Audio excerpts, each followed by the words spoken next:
मुझे वाचन की अनुमति मिल गई है।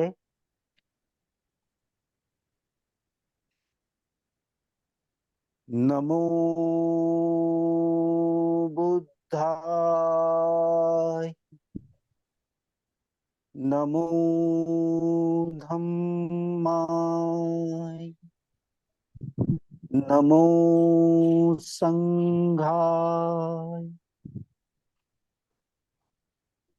परम आदरणीय सम्मानी साथियों, आज का हमारा जो वाचन है तीसरी बुक का 5वां भाग, सधम्म क्या है। इसमें हमने सधम्म के बारे में पढ़ा। डॉक्टर बाबा साहब अम्बेडकर ने बुक नंबर 3 और पार्ट नंबर 5 ऐसा लिखा हुआ है। उसको उन्होंने सेक्शन बनाए हैं, सेक्शन 1, सेक्शन 2, सेक्शन 3, सेक्शन 4। तो हमने सेक्शन 1 में पढ़ा सधम्म के क्या कार्य हैं। फिर सेक्शन 2 में हमने पढ़ा धम्म तभी सद्धम्म कहला सकता है जब वह प्रज्ञा की वृद्धि करे।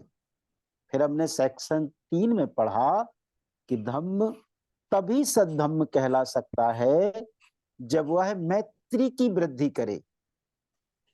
और अब हम जो पढ़ने जा रहे हैं कि धम्म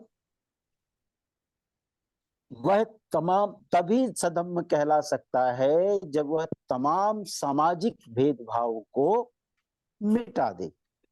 तो आज का हमारा वाचन यही है कि धम्म तभी सद्धम्म कहला सकता है जब वह तमाम सामाजिक भेदभावों को मिटा दे।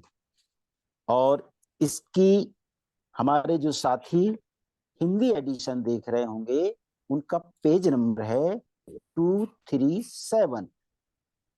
और मैंने पढ़ के बताया कि धम्म तभी सद्धम्म कहला सकता है जब वह तमाम सामाजिक भेदभावों को मिटा दे। और इसका इंग्लिश है Dhamma to be Saddhamma must pull down all social barriers.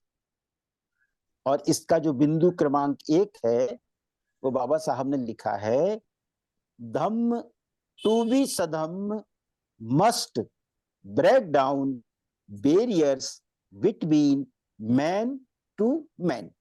यानी कि धम्म तभी सद्धम्म हो सकता है जब एक आदमी और दूसरे आदमी के बीच की तमाम दीवारें गिर जाएं, अवरोध खत्म हो जाएं, रुकावटें खत्म हो जाएं, तभी वह सद्धम्म कहला सकता है।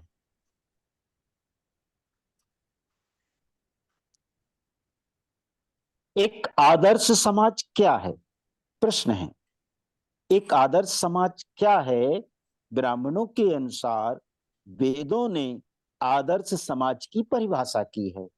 और क्योंकि वेद स्वतः प्रमाण हैं और उनमें कोई भी गलती नहीं हो सकती है, इसीलिए आदमी का आदर्श समाज वही है जो वेदों में वर्णित है।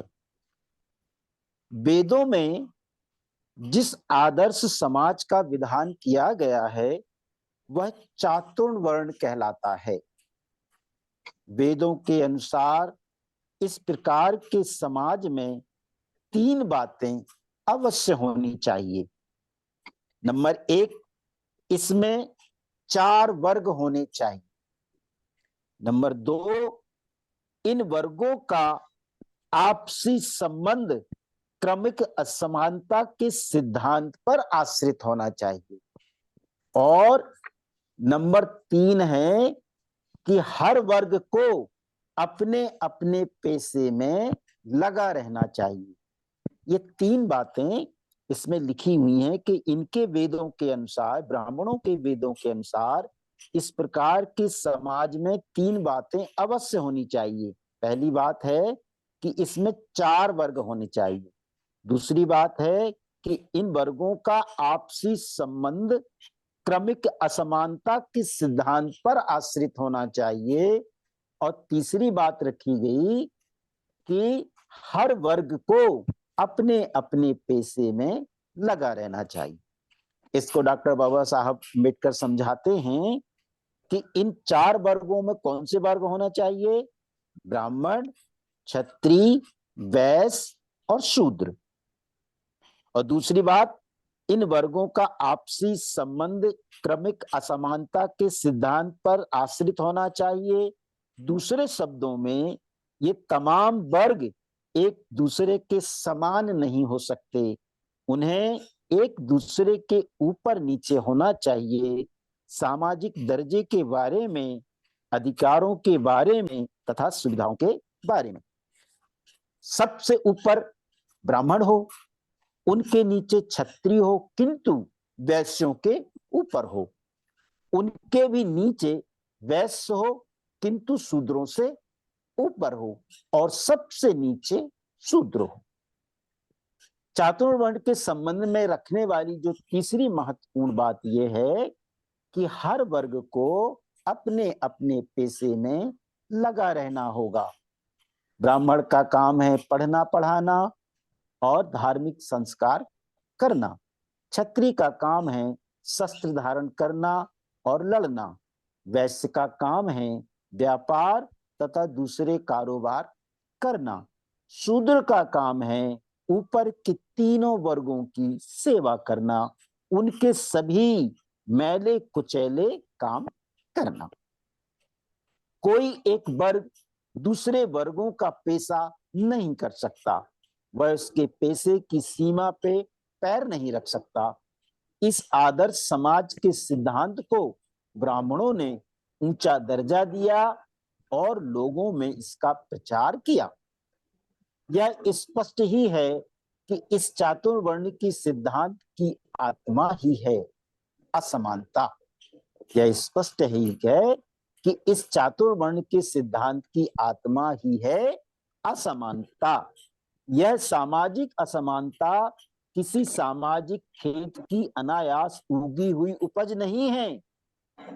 असमानता ब्राह्मणवाद का शास्त्र सम्मत सिद्धांत है। तथागत बुद्ध ने इसका जड़ मूल से विरोध किया। तथागत बुद्ध जातिवाद के सबसे बड़े विरोधी थे। वे समानता के सबसे बड़े समर्थक थे। जातिवाद और असमानता का समर्थन करने वाला एक भी तर्क ऐसा नहीं है जिसका उन्होंने खंडन ना किया हो। ऐसे ब्राह्मण बहुत थे जिन्होंने इस विषय में तथागत बुद्ध से विवाद करने का प्रयास किया, लेकिन तथागत बुद्ध ने उन्हें एकदम मौन कर दिया।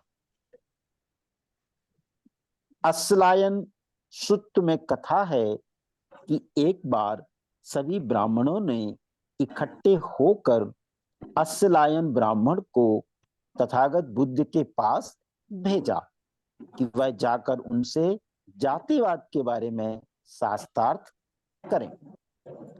अश्लायन तथागत बुद्ध के सामने उपस्थित हुए और ब्राह्मणों की श्रेष्ठता का पक्ष तथागत बुद्ध के सामने रखा। उन्होंने कहा, श्रवण गौतम, ब्राह्मणों का कहना है कि ब्राह्मण ही ऊंचे वर्ग के हैं, से सब उनके नीचे हैं। ब्राह्मण ही शुक्ल वर्ण हैं, से सब कृष्ण वर्ण हैं। पवित्रता या शुचिता का वास केवल ब्राह्मणों में ही है, दूसरे लोगों में नहीं है।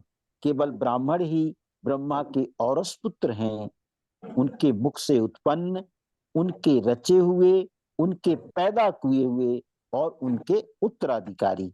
श्रवण गौतम का इस विषय में क्या कहना है? प्रश्न किया अश्वलायन ने। तथागत बुद्ध के उत्तर ने अश्वलायन को एक बार तो हतप्रभ ही कर दिया। तथागत बुद्ध ने कहा, अश्वलायन, क्या ब्राह्मणों की ब्राह्मण पत्नियां ऋतुमती नहीं होती, गर्भ धारण नहीं करती और संतान का प्रसव नहीं करती? यह होते हुए भी क्या ब्राह्मणों का कहना है कि ब्राह्मण ही ऊंचे वर्ण के हैं, ब्राह्मण ही ब्रह्मा के औरस पुत्र हैं, ब्राह्मण ही उनके उत्तराधिकारी हैं? अस्सलायन, यह तो ऐसा ही है, लेकिन तब भी ब्राह्मण कहते ही कि वे ही ऊंचे वर्ण के हैं, वे ही ब्रह्मा के औरस पुत्र हैं, वे ही ब्रह्मा के उत्तराधिकारी हैं। तब तथागत बुद्ध ने अस्सलायन से दूसरा प्रश्न पूछा। अस्सलायन, यदि एक क्षत्रिय एक ब्राह्मण कन्या के साथ रहे और मानव संतान ही होगी, दोनों के संयोग से कोई जानवर जन्म तो ग्रहण नहीं करेगा, ऐसा तथागत बुद्ध ने उनसे कहा कि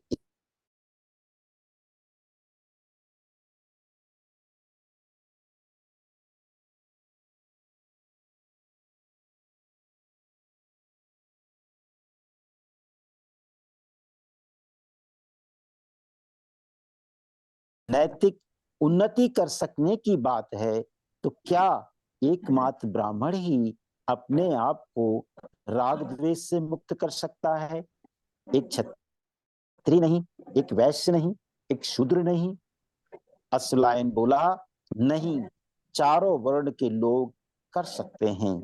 अस्वलायन, क्या तुमने कभी सुना है कि यवन और कंबोज देश में तथा अन्य पड़ोसी देशों में दो ही तरह के वर्ग होते हैं, एक आर्य और एक दास? आर्य को डॉक्टर बाबा साहब ने यहाँ स्वामी लिखा है और दूसरे दास को गुलाम लिखा है। और एक आर्य दास बन सकता है तथा एक दास आर्य? अस्वलायन, हाँ, मैंने ऐसा सुना है। यदि तुम्हारा चातुर्वर्ण वर्ण एक आदर्श समाज है, यह सभी देशों में क्यों नहीं? ने प्रश्न किया। किसी भी एक बात को एक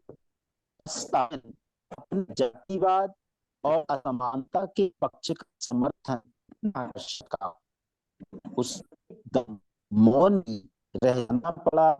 अंत में अस्ला को तथागत बुद्ध एक शिष्य ही बनना पड़ा। के एक ब्राह्मण ने तथागत बुद्ध की शरण इस बात के लिए उन्हें कहते थे, लेकिन वह तथागत